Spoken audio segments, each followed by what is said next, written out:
This is the Night Shift Podcast, powered by Black and Gold Banneret, your home for news and analysis from all UCF night sports. The Night Shift starts now.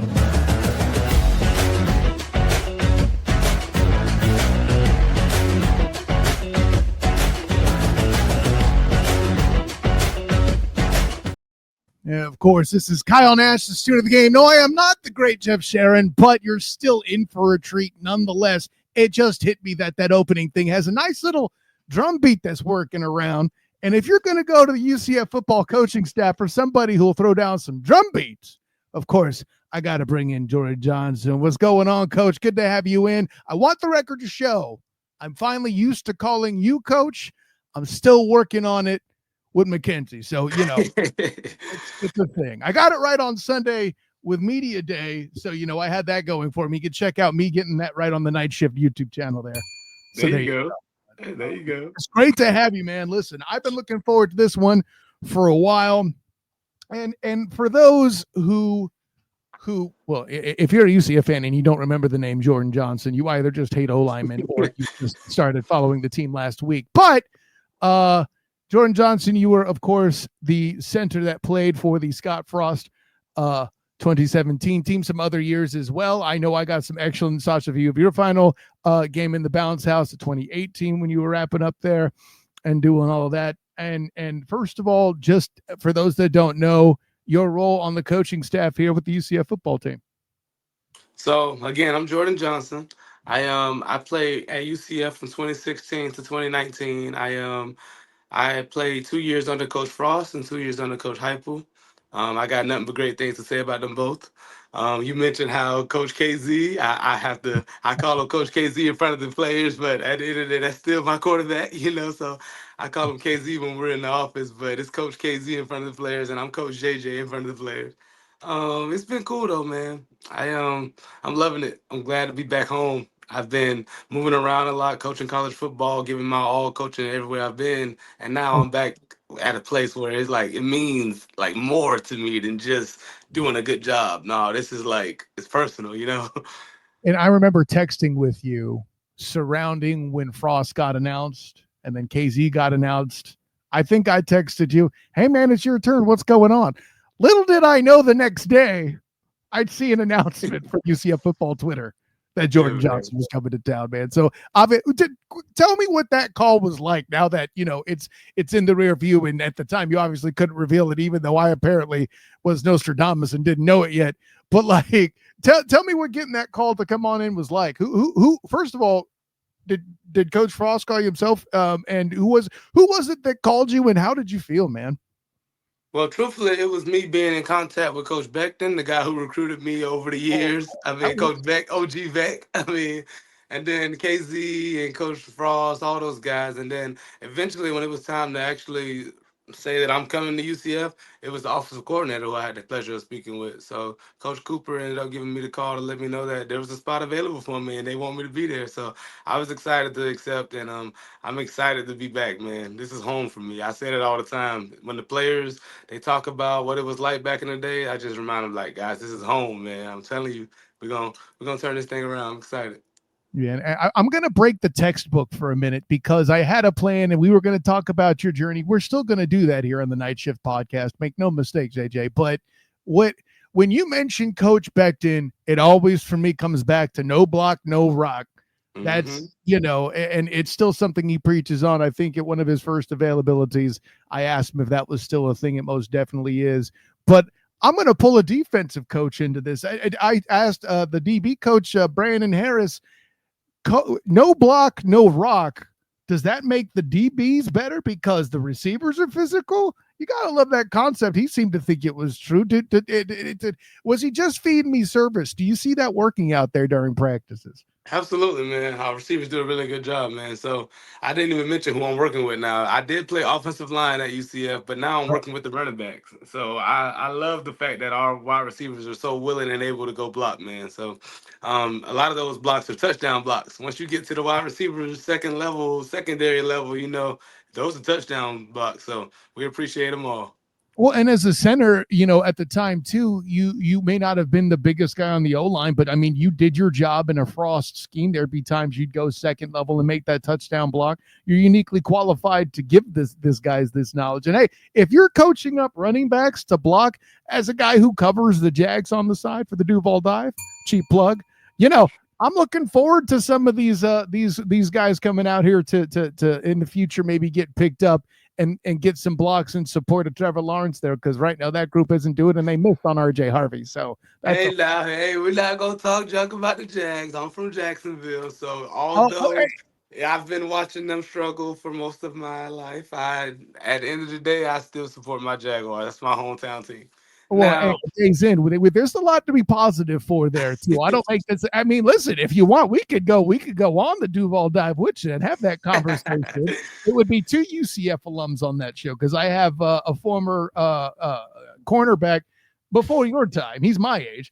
But Travis Holmes, who played in that Brandon Marshall era with those guys and all that there too. So yeah, three UCF alums, 2 football players.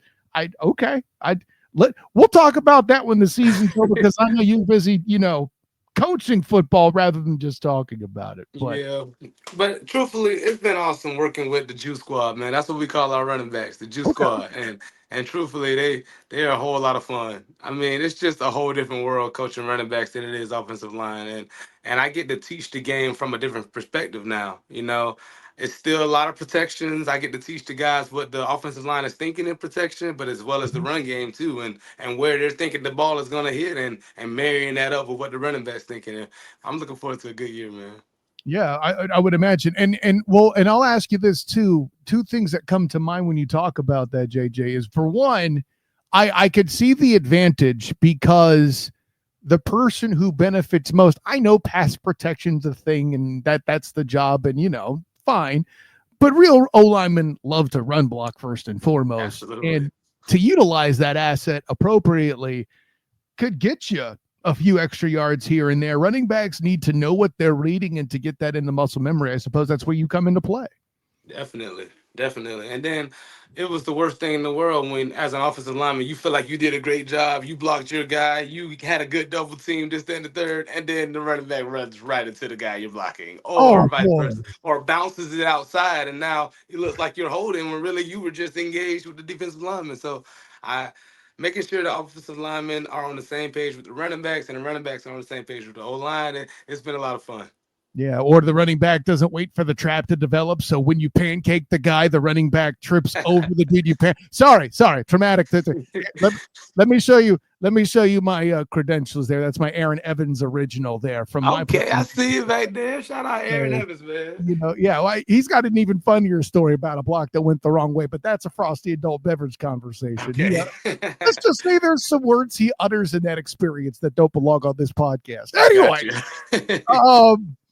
so from that perspective, we're talking about you playing offensive line and doing all that. I mean, for me, I'll say it this way. My football journey was, I wanted to be tight end. I ended up going with a coach that was trying to run a wishbone, so I was a fast O lineman. That's how I ended up in the trenches. What got you there, JJ?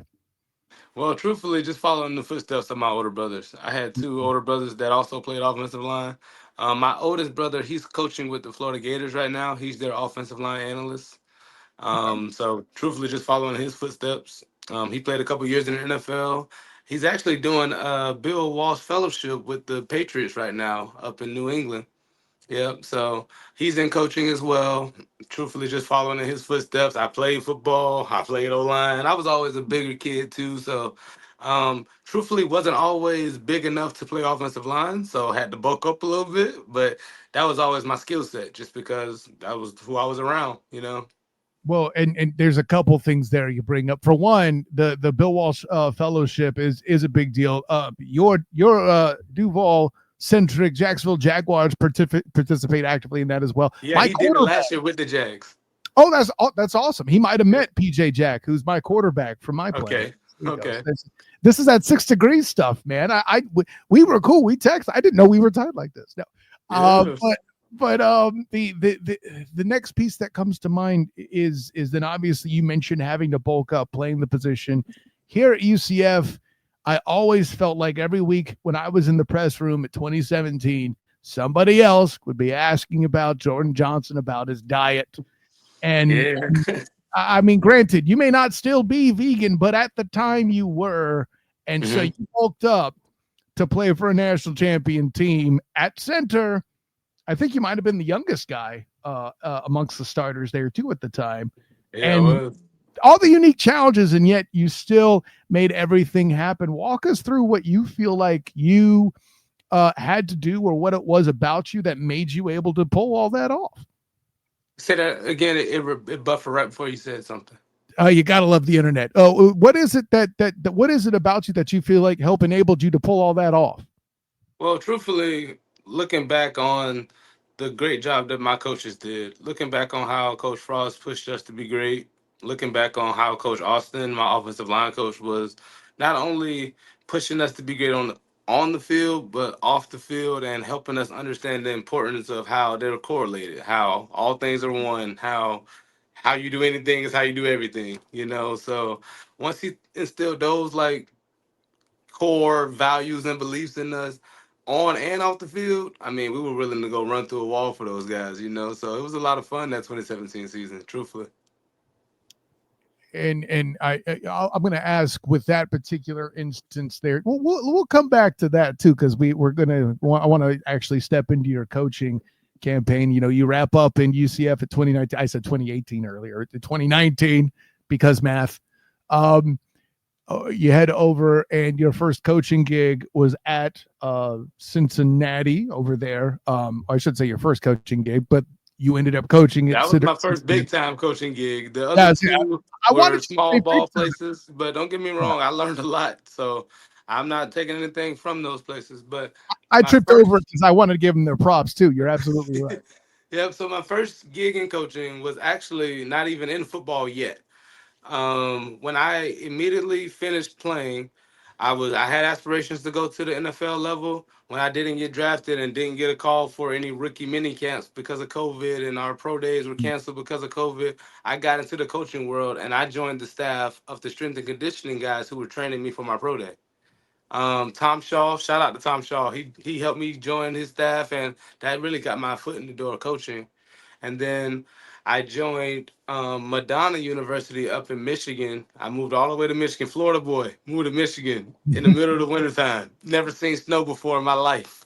And went up there and coached NAI involved. So it was different for me, but I got it out the mud, or got it out the snow, for lack of a better term. but Yeah. What was it? I then think the group that went to play it was Duke for the bowl game. I remember talking to I think it was Lokahi about the possibility of playing in the snow. Um, crazy. yeah, I just it's a whole funny thing, and it's a whole.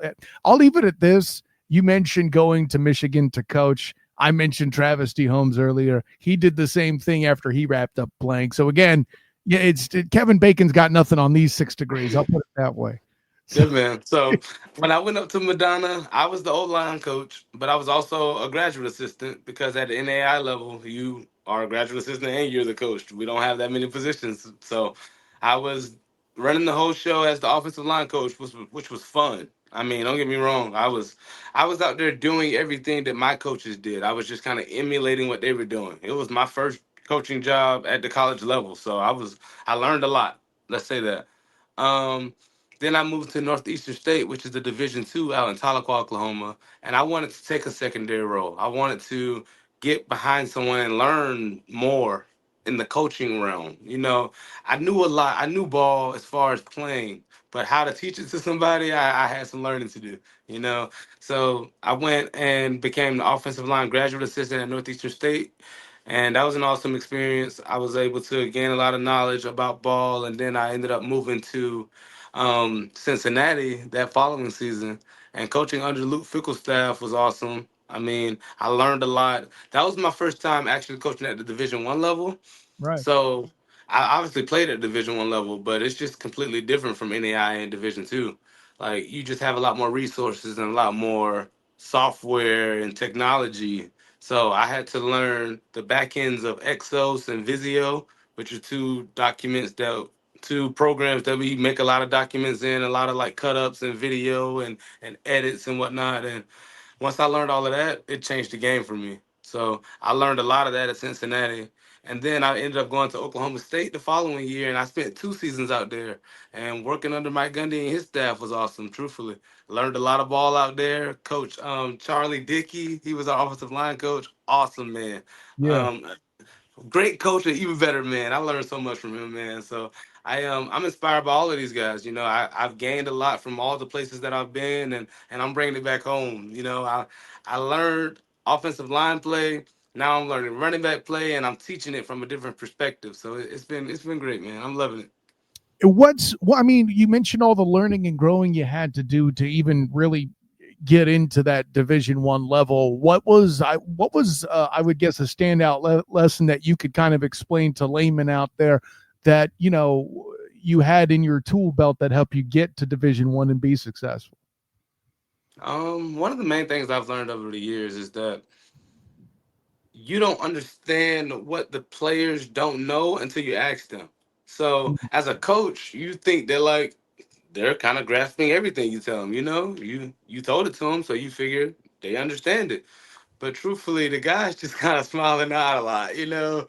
And as a player, you didn't realize you were doing it. But I like to ask the guys questions. I like to see what they know. I don't want to just give them information and hope they grasp it. No, when we're out in our walkthroughs, when we're in our meetings, it's less than me telling them stuff and me asking them, "Hey, what do you know about this? What we got on this protection?" And you tell me who you have specifically. And if you don't know, now let's talk about it to unpack it. You know, so Right. I like understanding what the guys know, so I can go from there.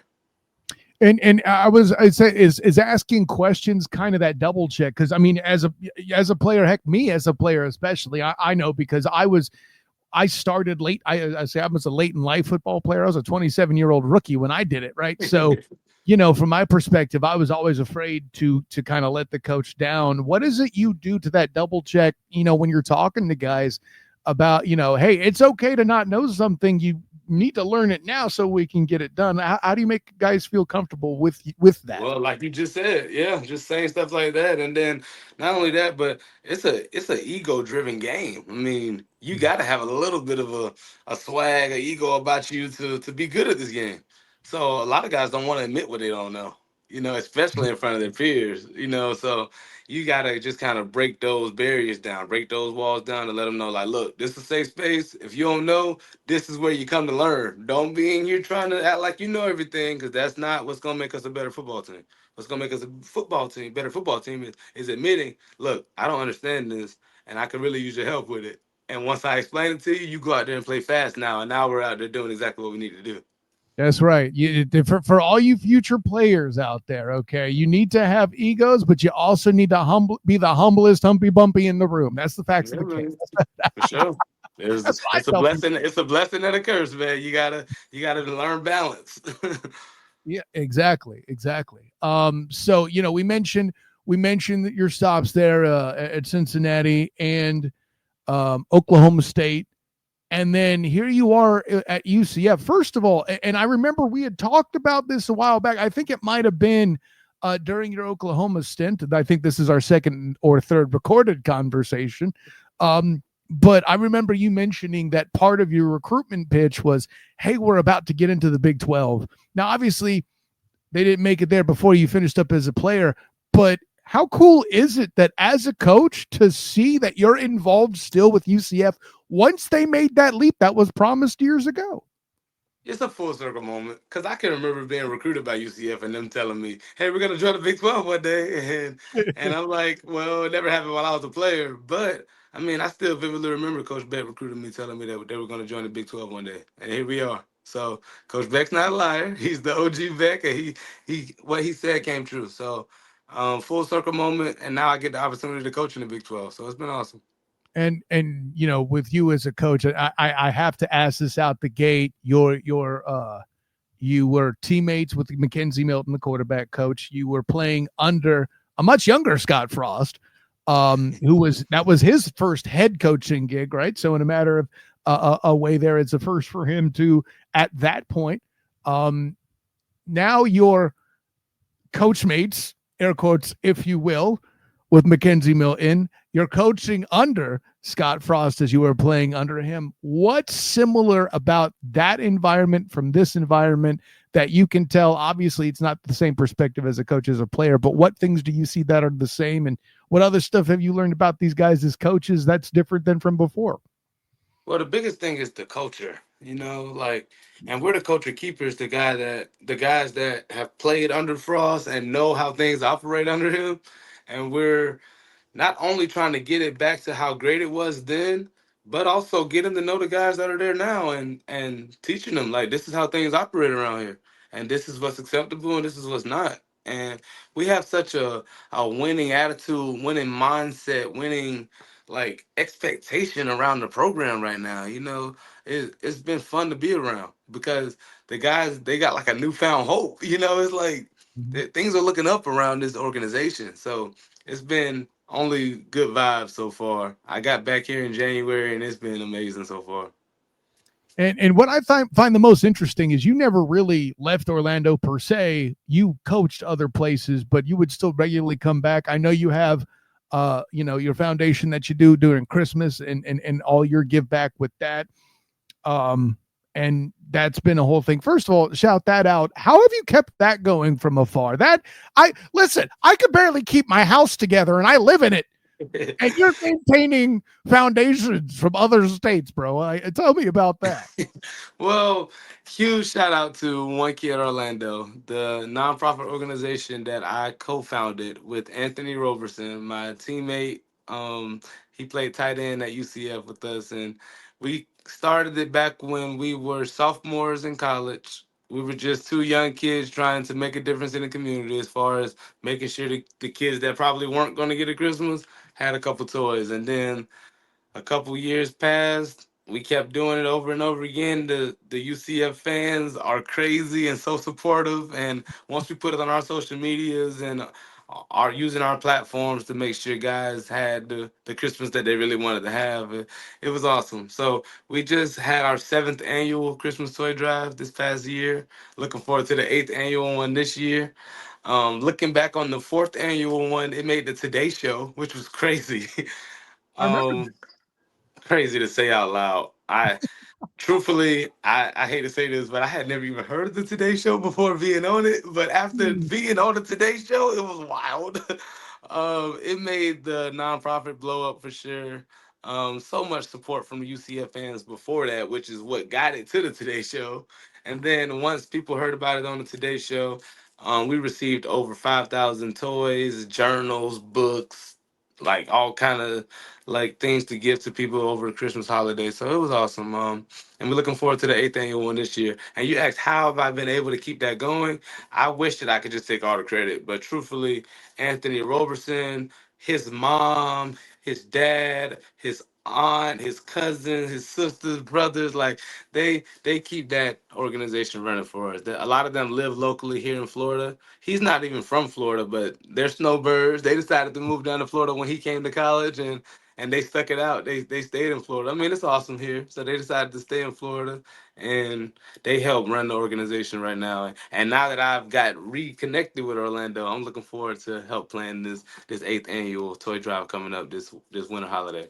Yeah, I want to make sure you brought him Anthony too, because I wanted to tell this story. I don't know if I told you the story yet, but one time I remember rushing, like I am during games. You and Anthony both still playing, and and I come across these two ladies that are wearing both your numbers as earrings and each have a jersey of one or the other. And I'm like, I can see a jersey for a tight end, but people don't normally have the jersey of a center unless at the time, the only one I could think of offhand is Jeff Saturday. Okay.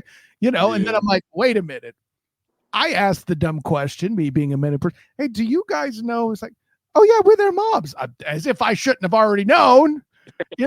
And that's how tight you two are. Is that even your moms hang out? That's what it is, man. So Yes. that's the kind of love that makes that charity happen. I want to tell you, those earrings impressed me, dude. I got Yeah, shout out to mom, man. She's always with a jersey and the 72 earrings too, man. She was super supportive. I loved going to college at a university that was so close to home. I was only 2 hours away from Jacksonville, down here in Orlando. So my mom came to every single one of my games my senior year, and home and away. So that was awesome, you know.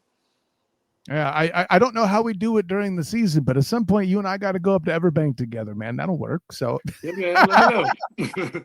Let me know. so with that going on, I did want to wrap with this. You know, there's so much that's different in the college life, and I'm not going to ask you about how difficult NIL was. I know that what was it? I remember one of my colleagues brought it up on Sunday talking to Coach Frost, and he said, "I'm mad at you for bringing it up." Obviously, he was playing, but Mhm. what I did want to ask, and I kind of spoke to this with Coach Clark, as somebody else who was who was a head coach in his past over at App State, actually played in the bounce house before being a coach when they made the Cure Bowl that year. I don't know if you knew that. There's some trivia I for did you. not know that. No, thank you. He recognized me. It was the weirdest thing. But Really? the piece I wanted to ask you about is, you know, being as a player, not having it and thinking I would have liked it versus then being a coach and having to compete with it in the changing landscape. That's a unique experience that not a lot of people have. Do you have a particular take on where that's going and you know, kind of your perspective on it to make us all maybe a little smarter about it? That, you know, I think what is it we hear about all the gripes? What is it that's positive that, you know, a player could gain, or what's the what how it improves a college player's experience, for lack of a better word? Well, I'll tell you, like I tell the players and anybody else who asks me about NIL, I went to college at the wrong time. Oh man, the word is jealousy. That's what I feel. But no, it's been awesome just having the opportunity to get the guys what they deserve. I mean, it was long overdue. Mm-hmm. I remember my older brother going to college and giving speeches to his professors about how college football players should be paid. You know, so like that's been a long time coming. And don't get me wrong, it's the wild wild west now as far as the regulations and whatnot. And I don't want to get too deep into that, but just know Mm-hmm. that NIL has been long overdue. The players have been bringing in boatloads of revenue over the years, and they're finally reaping the benefits from it. So, am I excited about what time I went to college to receive all this? No, but I am happy that that is finally happening. Seriously. And yeah, I think you're in the ultimate position to actually put your money where your mouth is and support players that are getting to enjoy it as well. So you definitely have that working for you. 100% respect on that for sure. Yeah. Yeah, I'll tell you, I think I checked all the boxes over and above having a good time. I could probably do another hour, but you and I both got things to do, Jordan Johnson. An honor, joy, and privilege to have you aboard. And listen, I didn't even get a chance to give you props for your coaching going so well that one of your running backs delivered a block strong enough to knock you over in practice one time. See, you have to think that. I know I mentioned it leading into the show here, but I don't see how you're embarrassed about it. I'd be proud. It was like, yeah, that's what I want to see my guys do. Put me on my booty. That's what I want. Well, I hate to sound like I'm downplaying the great job that he's been doing in pass protection, but truthfully, I slipped. All right, I stepped Oh, wrong. My foot didn't exactly connect with the ground, and I that was not my best moment. All right, it was an individual drill. We were working. I had the bag in my hand. I had my arm through the sleeve of the bag, and I ran up on him to try to give him a nice defensive look, and my foot didn't quite hit the ground by the time I got over there, and he caught me in the air, and I hit the ground, and it was bad. I'm sure plenty of people have seen the video already. I don't even gotta describe it, but it was fun. It was fun to get up and laugh about it later, but not during at all. see, but imagine if that was a linebacker. Wouldn't that be a beautiful image for you? Oh yeah, for I sure. just throw it out there. I can't wait to watch him do it in the real live setting, so we can finally say that. Look, all that work that you did falling on the ground, Coach J, it wasn't in vain. There, I see this. We just showed off your humility, JJ, which sounds ironic because I tried to. You told on yourself. I wasn't trying to, you know. Anyways, Coach Jordan Johnson, glad to have you in, my friend. Please tell the world where you can be found, and yeah. Well, social media, I guess. My Twitter is Coach Johnson 72. My Instagram is Third Johnson Boy. I got two older brothers. I mentioned that earlier, so I'm the third Johnson Boy. So that's Twitter and Instagram. So yeah, look me up. If you need motivation or some good drum playing and some Yeah. football information while we're all Oh at it. yeah. What was it? There's at least one O-line Instagram following that I have thanks to you. I forget the name of it, but you know, if you're into any of that, that's a good follow. I can guarantee it. And of course, I am Kyle Nash, the student of the game of the Night Shift podcast. And this was a great time, man. This is a tradition. Like every year or every time you have a new spot, we've had a conversation. I feel like it hasn't been every year, but we keep it up pretty regular. Let's keep making this a thing, man. It's a great time for me for certain, and I hope you enjoy it out there as well. Thanks Absolutely. again, JJ. We'll catch you next time. And of course, until next time, everyone, class dismissed. Go Knights! Charge on, baby.